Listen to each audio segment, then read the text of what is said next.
Hey guys, how's it going? So in today's video, we're going to be discussing why Tesla went from $35 all the way up to $178 in a short amount of time. I'm going to be explaining in this video, and before I do it, I want to bring up an old video that Jim Cramer talked about Tesla when it IPO'd. So let's play it, and then I'll just discuss it. This quality of this video is pretty bad because this was made in 2010. So yeah, we didn't really have HD back then, high definition. So the quality is kind of terrible, but hey, whatever. Talking about one of the most hyped IPOs in recent memory, the soon-to-be red-hot Tesla Motors, which will trade under the symbol TSLA when it comes public next week. I think Tesla will be a fabulous IPO, but I want to make sure all you home gamers understand the difference between a red-hot IPO and a red-hot stock, so that you can benefit from the initial fire without being scorched by the flames after this baby comes public. See, Tesla's an electric vehicle maker, and I think this space is all sizzle without any stage. Sell. This deal is a great way to make a quick buck or two, which is why I advocate trying to get in it. But long term, Tesla is cell block material, and you're going to hear it some Thursday coming up. That's why I'm doing a very special cell block today. You get shares in the IPO, you want to sell them after the initial pop. Do not hold them for longer than that. I want you out the first day. How can I like this stock on the IPO, but not like it as a longer-term vehicle? Isn't that a little two-faced, duplicitous even? Nope. And I'll explain why. The hype factor here is overpowering. Tesla, which designs, develops, and manufactures high-performance, fully electric cars, along with electric power, the train components, the powertrain components, has a stock that's every bit as sexy as its signature. And the only vehicle in the market, the Tesla Roadster, that can go from 0 to 60 in 3.9 seconds with no tailpipe emissions. Now, look, I concede the IPO is going to be huge. Money managers are always on the hunt for a green tech story. And Tesla, which makes cool cars that don't need gasoline, that plays right into the theme. Plus, don't forget that with GM and Chrysler out of the public equity markets and Toyota still reeling under its sudden acceleration recall overhang, investors in the U.S. just don't have many ways to own an automaker. The only real play right now is Ford, and as much as we like that stock, especially the Ford Preferred, it simply doesn't have the sex appeal of a Tesla. This is a seductive IPO. People are going to hear that Tesla is the best positioned company to play the fully electric car market. How much does President Obama like that? That its roots in Silicon Valley lend its electric engineering and software expertise, that its proprietary systems integration of vehicle and electric powertrain technology give it a huge edge over any competitors. And it's got one of the hottest brands around. Let's just face it, right? I think all these things will lure people into this deal. I also like the fact that Tesla has a good pedigree. Goldman Sachs, Morgan Stanley, JP Morgan, lead underwriters. Remember, in Getting Back to Even, which is the ultimate handbook for this incredibly volatile market, like horrible days like today, I tell you that it's important to examine the brokers who bring a company public. And you can't do much better than those three. Now, in terms of pricing, Tesla says that they're going to sell 11.1 million shares at between 14 and 16. That is going to be raising $167 million. Now listen to this. At the midpoint of the range, this is going to be a $1.5 billion company. That's a lot. And I think if it actually prices at 16 or less, then Tesla will be exactly the kind of underpriced IPO, even though it's got that big market cap, that the brokers use to lure investors back into the casino. Again, described in Getting Back to Even. One that gives you a quick gain in order to make you feel better about investing. And can you feel any worse than you do on a day like today? So if you can get shares in this deal, I would take them and use the hype factor for you to turn a quick profit. But after it comes public, listen. Tesla's a sell. You don't want to own this stock. You don't want to lease it. Heck, you shouldn't even rent the darn thing. We just want you to take it for a test drive on that IPO and then bring it right back to the lot. Why? Because beyond the hype, there's just not much going on here. Tesla still has yet to turn a profit. That'll be a $1.5 billion company with no profit. Its most recent quarter, it actually lost more money than it did the year before, $1.5 billion, losing more money than the year before. This is a company with limited visibility. And just like when you're driving, limited visibility, let's call it dangerous. The electric car business may have a ton of sex appeal. But this industry is still in its early stages of growth and could take a decade, maybe more, before it comes established. As of March 31st, this $1.5 billion plus company, it sold 1,063 cars. I myself have sold 1,063 cars. In 22 different countries. I've only done it here. And these cars are pricey. They're $100,000 a pop. Hey, the BMW 750, cheaper. Not something that necessarily works in a market where unemployment is sky high. Now, Tesla's coming out with a less expensive model. It costs 50,000 smackers. That won't hit the market till 2012. So you'll be waiting a long time before that catalyst kicks in. And any delay, it's going to crush the stock. They'll report quarter after quarter that you won't like. Plus, Tesla is a company that relies on federal support. And the current $7,500 federal tax credit for alternative fuel vehicles may not stick around, given Washington's need to trim its enormous budget deficit.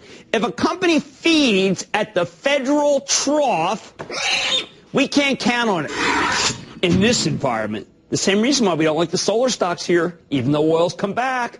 Also, we got to be very wary of competition. Other companies are developing electric vehicles, many of which I think are better and less expensive than Tesla's Roadster. Hey, upcoming Nissan Leaf, 25 Gs after tax savings. Most important of all, though, Tesla's not the first electric car play to come public. Listen to this. This is where we got this negative. This is the coup de grace. We have a precedent. Remember A123, which makes lithium-ion batteries for electric vehicles as well as storage for the electric grid? I think Tesla will have the same trajectory as A123, which we told you would have a great first-day pop when it came public, but then would be a dud afterwards. And that's exactly what happened. A123 priced at $13.50, then opened up 26% to $17, closed that day at $20.29. Nice gain, right? 50%? But the stock has come down huge since then. It's off 67% from a high of $25.77. It's $8.57. We're invoking the same corollary we used on the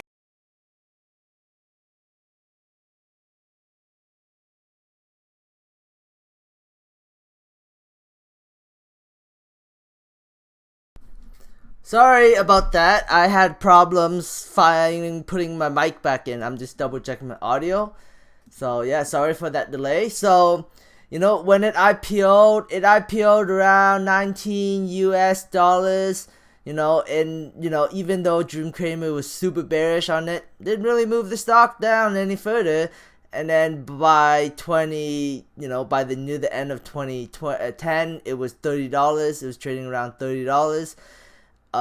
You know, and then, you know, just over time, just kept going up, and then all of a sudden, around March 2013.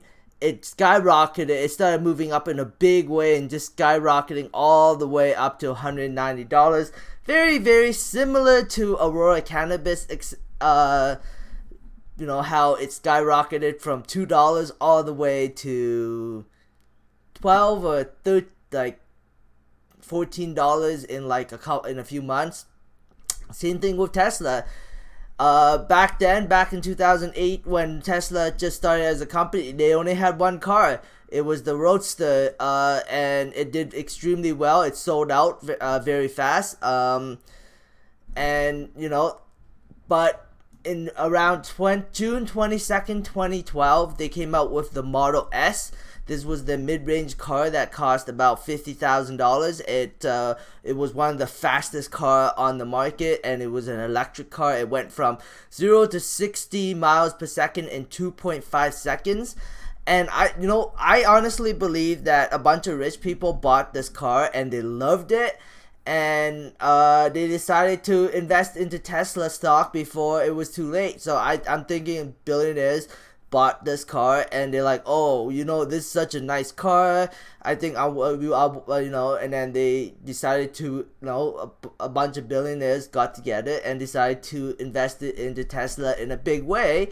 And this is the reason why I believe the stock went from a $35 billion company all the way to almost $19 billion company, because a bunch of billionaires got together and bought the stock, and that's why it rose so rapidly. And there was some profit taking, and then it led to more buying, you know. So, but you know, this stock, it literally is nothing more than hype at the very beginning. But now that is the more established is getting attacked by bears. I think bears are just trying to bring the stock price down. So, it's all, I think, honestly, it's all about investor segment. I believe that Tesla will turn things around. The letter, Tesla right now is just bunch of people are downgrading it. The stock market is volatile. The whole trade war with China. There's a lot of pressure on Tesla stock, but and there's a possibility Tesla could go to $100. I would love to see $100 price tag on Tesla. I would definitely be loading the crap out of it, but I don't know. I'm probably gonna buy on the way down, and if it ever hits like the low hundreds, that's when I would like really invest into Tesla in like a big way. But right now I'm basically down like 17 or 18% on Tesla because I bought in the 250s. I thought it was gonna rally and it didn't, and it fell instead. So this sucks, but I'm thinking that the stock is probably gonna bounce on Monday, but that's just my opinion. And then now let's listen to Kramer talk about Tesla after it rallies. So let's hear what he has to say.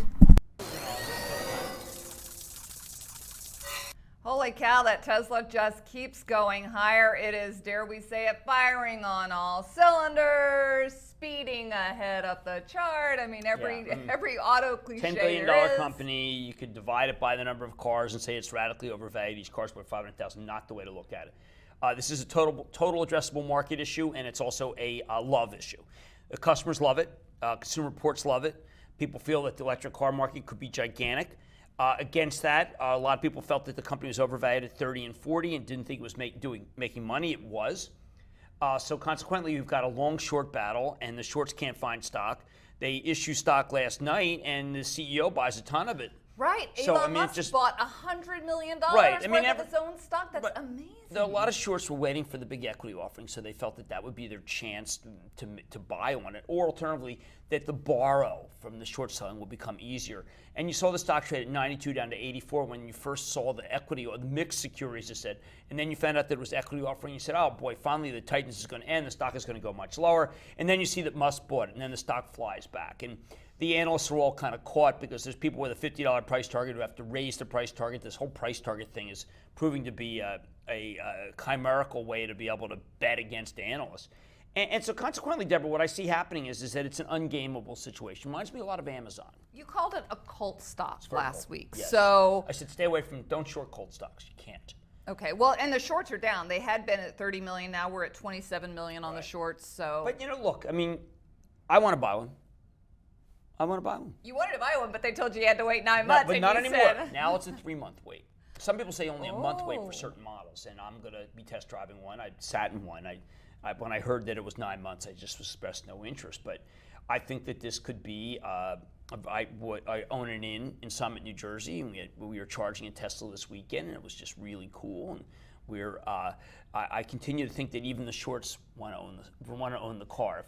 Our reporter, Chris Siacha, is test driving one tomorrow out on the West Coast. So we'll have another firsthand report. Well, I look forward to that because it is loved. All right, so let's get back to the stock because here we are. I mean, is this $100 stock? Are we gonna hit $100? I mean, what I always like to do is know my own limitations. Like I can value Google, but I can't value Apple because Apple's earnings are in decline. There, I can just say it's got a dividend that's going to prop it up eventually. Amazon and Tesla, I can't value, and I think that anyone who claims they can value them does not understand the mechanics of the market, which is that as soon as you had that equity offering last night, the shorts came back. I mean, I'm sure that we'll see a spike up in short interest. The mechanics of the market don't allow you to be able to figure out how to do it because the shorts are constantly covering. Amazon's at 200 times earnings. You can't value that because what happens if they stop spending? It immediately maybe goes to 15 times earnings. Who the heck knows? So, you have stocks that can't be gamed. They are just unfathomable. They're unfathomable. You have to be a quick finger then. Right. I mean, I don't have an edge. No one has an edge in this short. No one. All right, so there you have it. No one has an edge in the short. Jim's saying he's actually a fan of the car and maybe getting back on that waiting list. But if you're looking at the stock, be forewarned, it's got a lot of risk in it, and you need a fast finger if you're going to trade Tesla.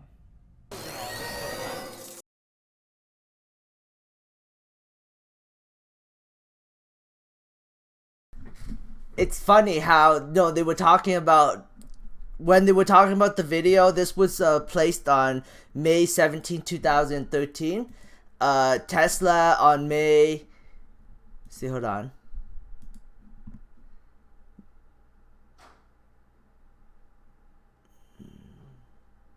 So yeah, it was like trading just slightly below $100, and how how they talk so positively about it, and bam, it went all the way up to $170. I think shorts got nervous, they covered, and that was what pushed the stock up.